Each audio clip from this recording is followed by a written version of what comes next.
Hello students, good morning. एक बार फिर हम अपने जो वर्क का टॉपिक चल रहा था उसको आगे कंटिन्यू करते हैं। तो उसके अंदर अपन ने सबसे पहले पता किया कि वर्ब क्या होती है। वर्ब क्या होती है मैं आपको एक बार थोड़ा सा रिपीट करवा लेता हूँ। वर्ब क्या होती है, यानी वर्ब वो चीज होती है जो किसी सेंटेंस के अंदर किसी एक्टिविटी के होने या करने का बोध कराए। तो कहने का मतलब word which represent any action in a sentence और अ क्लॉज, यानी किसी भी सेंटेंस या क्लॉज के अंदर कोई भी एक ऐसा वर्ड जो क्रिया के होने या करने का बोध कराता है उसको क्या कहा जाता है, वर्ब कहा जाता है। इसके बाद फिर अपन ने बात की थी कि वर्ब के टाइप्स होते हैं। कितने टाइप्स की बताई थी, फाइनाइट वर्ब बताई थी, नॉन फाइनाइट वर्ब। कितने टाइप बताए थे, दो, यानी एक फाइनाइट वर्ब होती है और एक नॉन फाइनाइट वर्ब होती है। अब देखिए फाइनाइट वर्ब कौन सी होती है उसके बारे में अपन चर्चा कर रहे थे। फाइनाइट की डेफिनेशन और पार्ट्स मैं आपको बता चुका हूं। फाइनाइट वर्ब कौन सी होती है, यानी फाइनाइट वर्ब वो होती है जो किसी ना किसी रूप में, चाहे वो सब्जेक्ट हो, चाहे वो सेंटेंस हो, चाहे वो प्रश्न हो, चाहे वो टेंस हो, चाहे वो टाइम हो, कहने का मतलब किसी भी प्रकार से उस वर्ब के अंदर अगर चेंज किया जा सकता है तो वो वर्ब होगी फाइनाइट वर्ब। अगर उसमें किसी प्रकार से चेंज नहीं किया जा सकता तो उसे कहते हैं नॉन फाइनाइट वर्ब। अब फाइनाइट वर्ब के मैंने फिर टाइप्स बताए थे। फाइनाइट वर्ब के 3 टाइप्स होते हैं। पहले बताया था मैंने प्रिंसिपल वर्ब, दूसरा बताया था मैंने लिंकिंग वर्ब जिसे अपन कॉपुलर वर्ब भी कहते हैं, और तीसरा जो पार्ट था वो 3 प्रकार की बताई थी। तो अब सबसे पहले टाइप्स में अपन ने चर्चा कर लिए थे। अब मैं आपको बताता हूं, यानी फाइनाइट वर्ब का जो टॉपिक अपना चल रहा था उस फाइनाइट वर्ब का जो पहला पार्ट अपना था वो कौन सा था, यानी प्रिंसिपल वर्ब।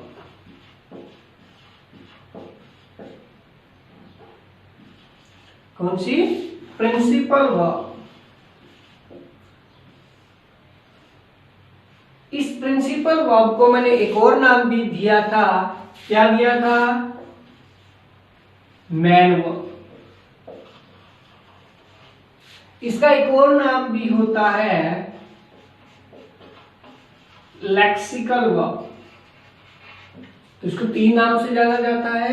यानी फाइनाइट वर्ब का फर्स्ट पार्ट है प्रिंसिपल वर्ब। इसको मैन वर्ब के भी नाम से लिख सकते हैं और लेक्सिकल वर्ब भी कह सकते हैं। अब देखिए प्रिंसिपल वर्ब या मैन वर्ब या लेक्सिकल वर्ब होती क्या है, तो इसकी डेफिनेशन अगर अपन लिखें तो क्या लिखा जाएगा, अ प्रिंसिपल वर्ब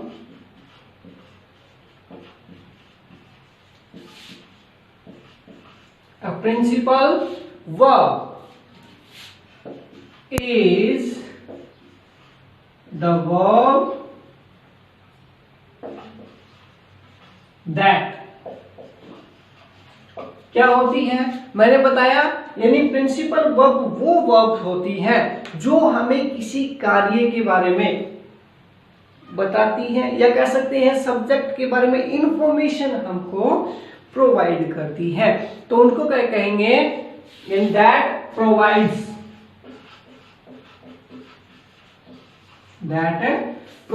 क्या, इंफॉर्मेशन।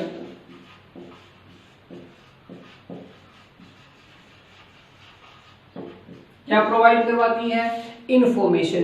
किसके बारे में,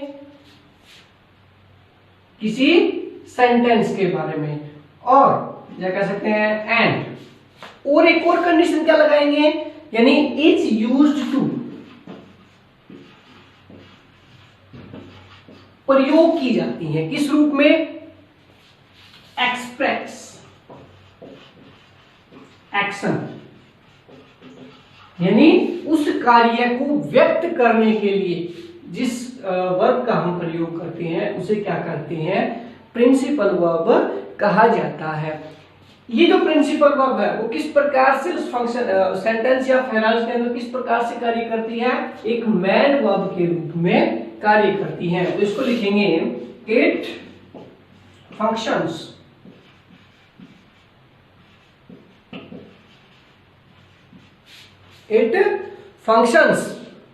किस रूप में, as the main verb of the sentence. किस रूप में, as the main verb of a sentence, और किसी सेंटेंस की मैन वर्ब के रूप में ये कार्य करती है, और किसी क्लास के रूप में, और क्लास। तो क्या बताया गया, यानी एक जो प्रिंसिपल वर्ब है उसे कैसे कहेंगे कि ये प्रिंसिपल वर्ब है। यानी प्रिंसिपल जो वर्ब है वो ऐसी वर्ब होती है जो प्रोवाइड्स इंफॉर्मेशन, जो हमें क्या देती है, सूचना देती है, एंड और is used to express action, और उस कार्य को व्यक्त करने के लिए वाक्य में प्रयोग की जाती है। और इसका कार्य क्या होता है, किस प्रकार से होती है, it is functions as the main verb of a sentence और अ क्लास। यानी वो किसी भी वाक्य के अंदर मुख्य क्रिया का कार्य करती है। देखिए कुछ बेसिक एग्जांपल्स हैं, उसके थ्रू आपको समझाने की कोशिश करता हूं। जैसे उसने एक एग्जांपल लिया अपने, he gave me a book, he gave me a book। तो क्या कहा, he gave me a book, उसने मुझे एक किताब दी। यहां कार्य क्या हो रहा है, देने का कार्य हो रहा है। कार्य क्या हो रहा है, देने का कार्य हो रहा है। तो यानी एक्सप्रेस एक्शन, कार्य को व्यक्त करने के लिए जिस वर्ब का प्रयोग करते हैं वही क्या होती है, प्रिंसिपल वर्ब। तो इस वाक्य में कार्य क्या हो रहा है, मूल कार्य देने का हो रहा है। गिव, ये क्या है, पास्ट फॉर्म ऑफ गिव, यानी ये क्या है, गिव की पास्ट फॉर्म है। अब ये गिव की पास्ट फॉर्म है, ठीक है, तो वर्ब हो गई। वर्ब तो थी, अब कैसे करें कि ये प्रिंसिपल वर्ब हो, तो उसने कहा किसी एक्शन को एक्सप्रेस करने के लिए जो हमें सूचना देती है। यानी यहाँ पे कार्य क्या हुआ, देने का कार्य हुआ। तो ये जो गिव वर्ड है ये क्या बन गया, प्रिंसिपल वर्ब बन गया। एक और एग्जांपल लीजिए, जैसे दे told me a story।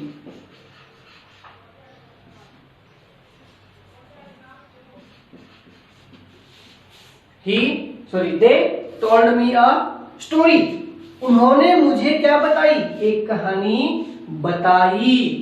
तो यहाँ पे इस वाक्य के अंदर, इस सेंटेंस के अंदर मुख्य कार्य क्या हो रहा है, बताने का हो रहा है। मुख्य कार्य क्या हो रहा है, बताने का हो रहा है। तो यहाँ पे टोल्ड जो क्या है, टेल की पास्ट फॉर्म। टोल्ड क्या है, टेल की पास्ट फॉर्म होती है। तो यानी ये जो टोल्ड है वो क्या है, प्रिंसिपल वर्ब है। समझ आई। एक और एग्जांपल जैसे यहां लिख रहा हूं, the child weeps. The child weeps, यहां पे देखिए द चाइल्ड वीप्स, बच्चा रोता है। तो कार्य क्या है इस वाक्य में, मुख्य कार्य क्या है, रोना। मुख्य कार्य क्या है, रोना। तो यही क्या है, वीप, प्रिंसिपल वर्ब बन जाएगी। तो आई होप आपको अच्छे समझ में आई होगी। यानी प्रिंसिपल वर्ब क्या होती है, जो मैन वर्ब की तरह, यानी उस सेंटेंस, किसी भी सेंटेंस में मैन वर्ब की तरह ट्रीट करती है। इसको लेक्सिकल वर्ब भी कहा जाता है। तो प्रिंसिपल वर्ब, यानी प्रिंसिपल वर्ब वो वर्ब होती है जो हमें इंफॉर्मेशन प्रोवाइड्स करवाती है और इसका प्रयोग किसी कार्य को व्यक्त करने के लिए किया जाता है। और इसका कार्य किसी भी वाक्य या क्लास के अंदर क्या होता है, एक मुख्य क्रिया के रूप में होता है। लेक्सिकल या प्रिंसिपल या मैनुअल के बाद अपन इसका दूसरा पार्ट करते हैं जिसे कहा जाता है लिंकिंग वर्ब। क्या कहा जाता है, लिंकिंग वर्ब। अब देखो इसके नाम से पता चल रहा है लिंकिंग का मतलब लिंक करने से आता है। तो क्या करेंगे, फाइनाइट वर्ब का दूसरा पार्ट कौन सा, लिंकिंग वर्ब। सेकंड जो पार्ट है लिंकिंग वर्ब। अब लिंकिंग वर्ब को कोपुलर वर्ब भी कहा जाता है। अब बताइए लिंकिंग वर्ड, लिंकिंग, इससे वर्ड से पता चल रहा है लिंक। लिंक करेगा किससे, किसी सब्जेक्ट का, किससे करेगा, किसी ना किसी कॉम्प्लीमेंट से। किससे करेगा, किसी ना किसी कॉम्प्लीमेंट से। तो लिंकिंग वर्ब क्या होती है, किसी सब्जेक्ट का किसी कॉम्प्लीमेंट के साथ, सब्जेक्टिव कॉम्प्लीमेंट्स के साथ क्या करेगा, जोड़ने का कार्य करेगी। वो वर्ब क्या होती है, लिंकिंग वर्ब होती है। देखिए इसको पढ़ते हैं।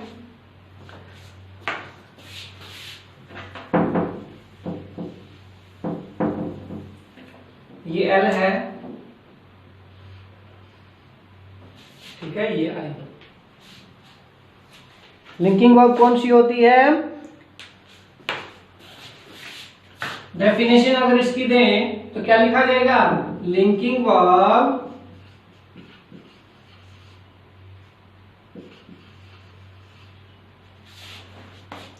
is a verb that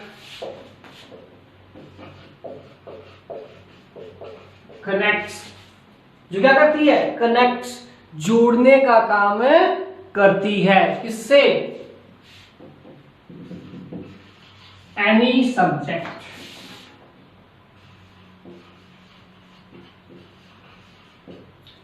किसी भी सब्जेक्ट को जोड़ने का काम करेगी। किससे, टू अ वर्ड, एक ऐसे शब्द से। वो शब्द क्या होगा, सब्जेक्टिव कॉम्प्लीमेंट होगा।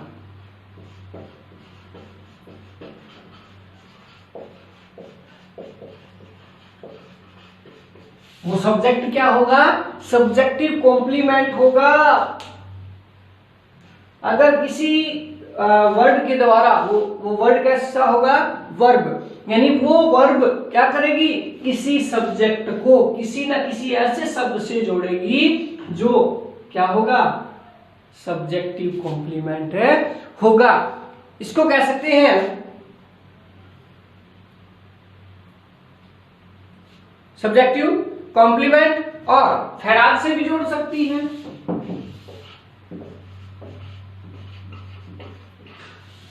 फेराज से भी जोड़ सकती है, या फिर हमें क्या करती है, इंफॉर्मेशन प्रोवाइड करवाती है। इसके बारे में, एंड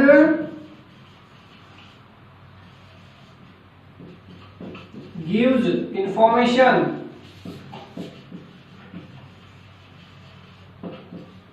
किसके बारे में, about the subject.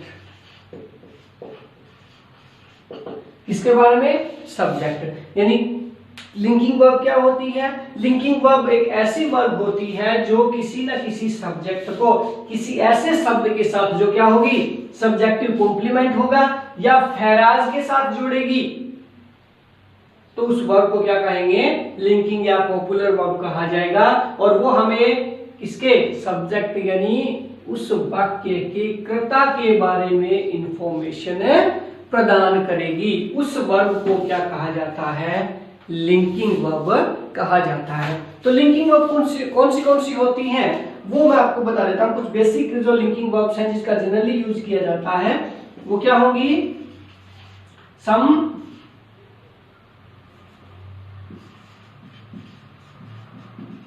Linking verbs.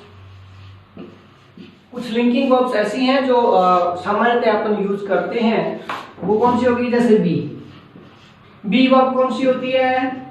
Is, M, are, was और वर। यानी ये जो 5 जो होती हैं वो बी वर्ब होती हैं।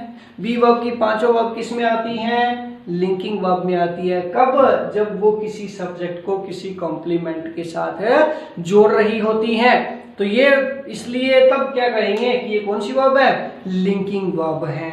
अब इस लिंकिंग वर्ब के अंदर कुछ बेसिक और आती हैं, जैसे बिकम, लुक, सीम। जैसे बिकम, लुक,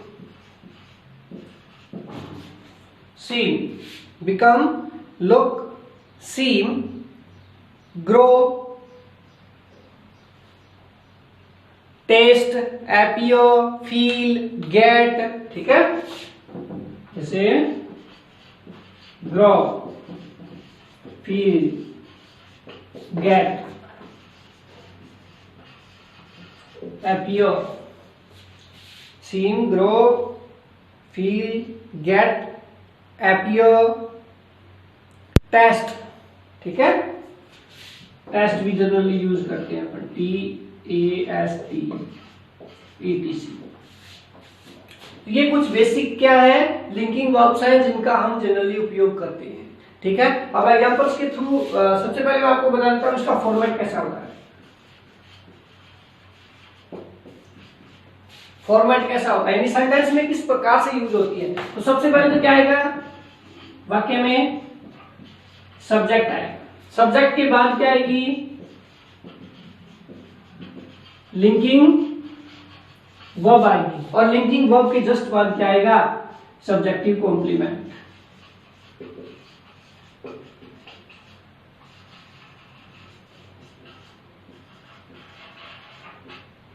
सब्जेक्टिव कॉम्प्लीमेंट। अब ये जो सब्जेक्टिव कॉम्प्लीमेंट है वो नाउन हो सकता है, एडजेक्टिव हो सकता है, या फिर पार्टिसिपल हो सकता है। ये जो सब्जेक्टिव कॉम्प्लीमेंट होता है वो क्या? नाउन हो सकता है, एडजेक्टिव हो सकता है, और पार्टिसिपल हो सकता है। कौन? Subjective complement. ये नाउन भी हो सकता है, ये एडजेक्टिव भी हो सकता है, ये पार्टिसिपल भी हो सकता है। तो ये इसका फॉर्मेट रहेगा, यानी सबसे पहले सब्जेक्ट दिया जाएगा, उसके बाद लिंकिंग वर्ब होगी, लिंकिंग वर्ब के बाद आपका सब्जेक्टिव कॉम्प्लीमेंट होगा। सब्जेक्टिव कॉम्प्लीमेंट के अंदर नाउन भी हो सकता है, एडजेक्टिव भी हो सकता है, और पार्टिसिपल भी हो सकता है। अब एक दो एग्जांपल से हम उसके थ्रू समझाने की आपको कोशिश करता हूं।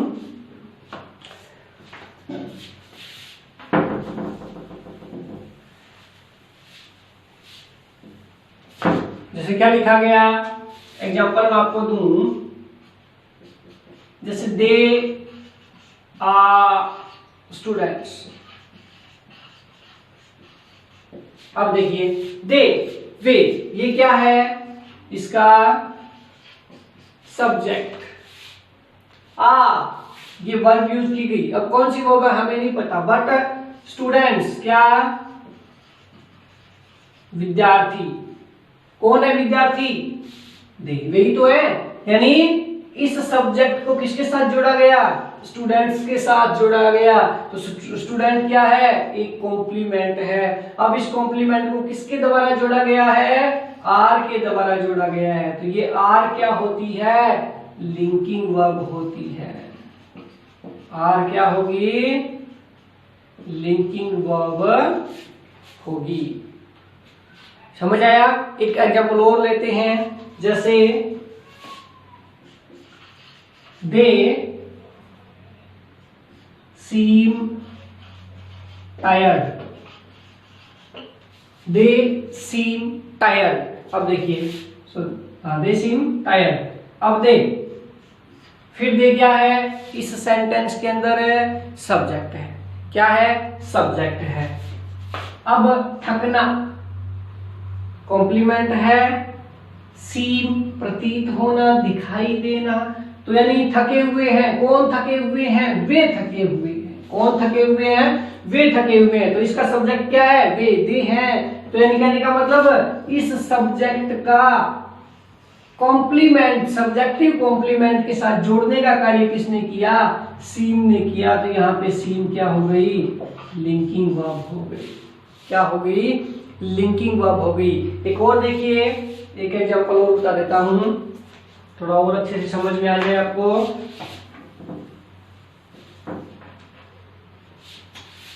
He looks happy. ही, वह सब्जेक्ट है। क्या है? सब्जेक्ट है। लुक्स वर्ब है, कैसी वर्ब है नहीं पता।